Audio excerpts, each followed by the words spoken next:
안녕하십니까. 한반도 안보전략연구원 부원장 박성황입니다. 오늘은 최근에 국회 등에서 논란이 되고 있는 식민사관에 대해서 말씀드리겠습니다. 여기서 잠깐 여러분들한테 말씀드릴 건, 식민사관에 대해서 제가 4번에 걸쳐서 유튜브를 보내드립니다.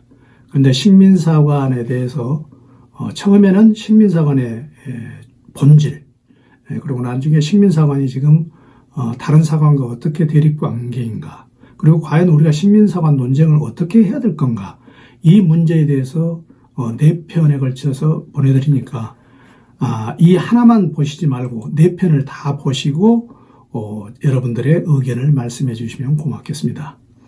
우선 최근에 국회에서 많은 사람들이 식민사관에 대해서 논쟁을 하고 있습니다.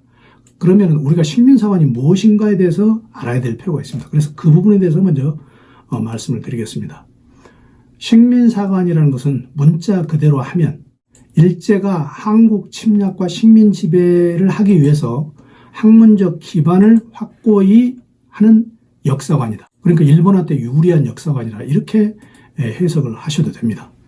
자, 여기에서 식민이라면 단순한 식민이라는 사전적 의미는 본국과는 다른 차별적 지배를 받고 있는 지역에 자국민이 영주할 목적으로 이주해서 경제적으로 개척하고 활동하는 일, 이렇게 돼 있지만, 실제적으로는 어떤 나라가, 제국주의 나라가 다른 나라를 침략해서 모든 정치 경제 행위를 하는 걸 식민이라고 보통 얘기를 합니다. 그래서 우리가 오늘은 여러분들한테 식민사관에 대해서 말씀드리니까, 이 식민사관, 도대체 이 식민사관이 뭔가, 식민이라는 건 말씀드렸고, 이 사관이라는 것에 대해서 좀 말씀드리겠습니다. 어느 나라나 사관이 다 있게 되죠. 역사관입니다, 이거는.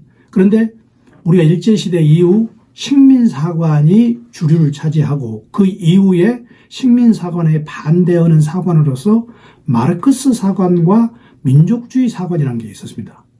그래서 이 세 개, 식민사관, 마르크스 사관, 민족주의 사관이 쭉 그대로 지금까지 유지가 되어 온 거죠. 그래서 우리가 이 사관의 계보를 먼저 여러분들한테 말씀드리고, 참고로 말씀드리면은 이 민족주의 사관은 여러 갈래로 나뉩니다. 식민사관을 주로 비판하는 대표적인 사관이 민족주의 사관인데, 민족주의 사관은 그 다음에 강단사학자들, 그리고 제야사학자. 강단사학자는 주로 이제 대학 교수들이 강단에 서면서 가르치면서 하는 그런 역사학자들을 얘기하는 거고, 제야사학자들은 대학에서 강의를 안 하면서 주로 역사 공부를 하는 사람들인데, 이 제야사학자들이 특히 이 식민사관을 많이 비판을 하고 있다는 거죠. 자, 그 다음에 전체적으로 그럼 식민사관은 어떤 논리적인 근거에 의한 건가? 많이 있습니다만, 이 대표적인 거 제가 8개만 말씀드리겠습니다. 그런데 이 8개가 아닌 걸 가지고 아무한테나 당신은 식민사관이다, 이렇게 덮어 씌우는 그런 프레임이 요즘 한국에 있는데, 요거는 우리가 자제를 해야 됩니다. 그 대표적인 8개 프레임이 이겁니다.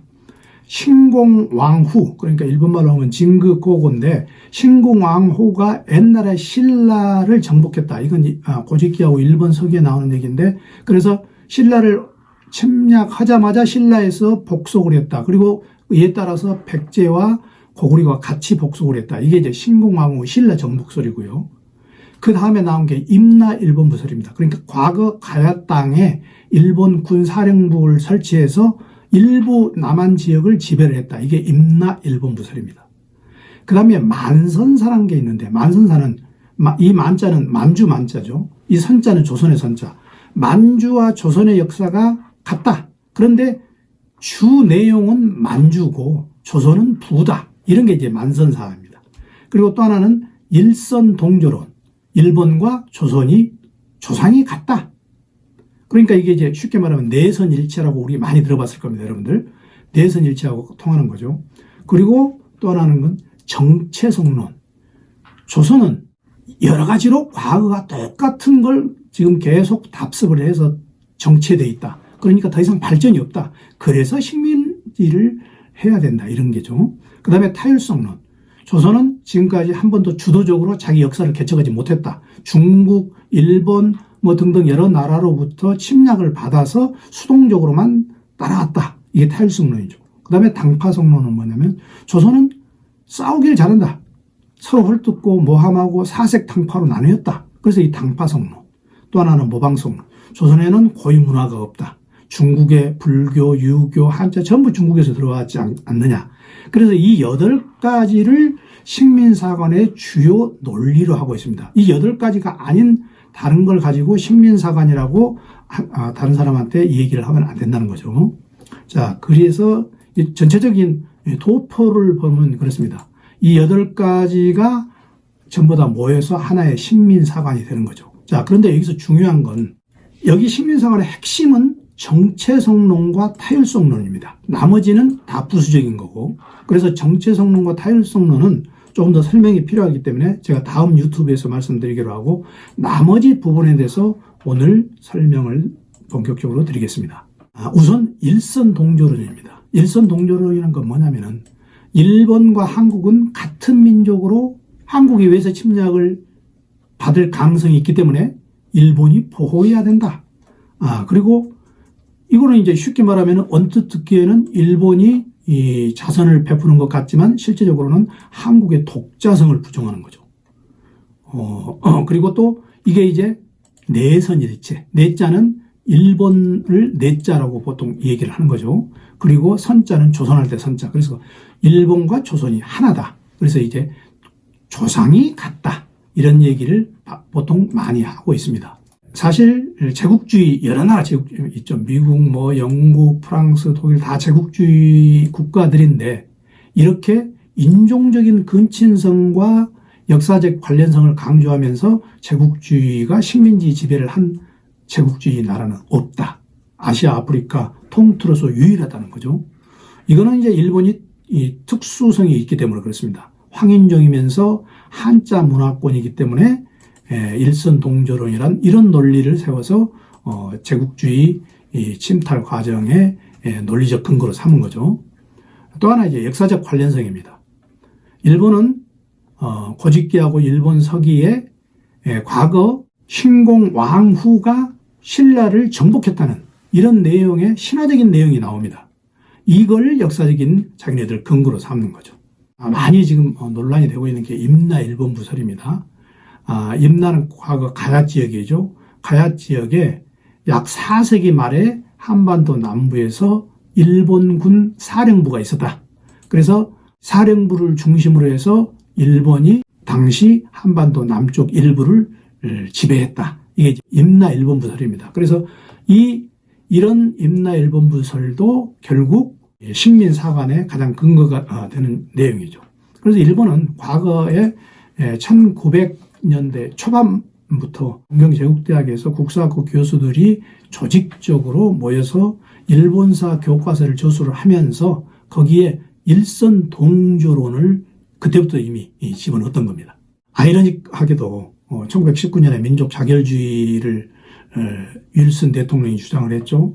거기에 영향을 받아서 3.1운동도 일어났지만 그런데 이 민족 자결주의를 주장한 윌슨 대통령의 내용도 경강부회로 한일 병합이 민족 자결이다. 이렇게까지 무리하게 주장을 했습니다. 가장 일선 동조론을 주도적으로 한 사람이 키타 사다키치 학자인데 이 사람은 아까 말씀드린 만선사, 조선 민족의 기원을 만주에서 찾고 또 이 만주가 주된 영역이고 그 다음에 지금 우리 한국 땅은 부였다. 이런 근거로 해서 일선 동조론을 주장을 했고 또 이게 결국 만선사를 주장함으로써 일본의 만주 침략의 발판도 마련한 겁니다. 일선 동조론을 비판하자면 이렇습니다. 영국, 독일, 덴마크, 노르웨이, 스웨덴 이런 여러 나라들이 과거 전부 게르만 민족의 후예거나 아니면 바이킹의 후예였죠.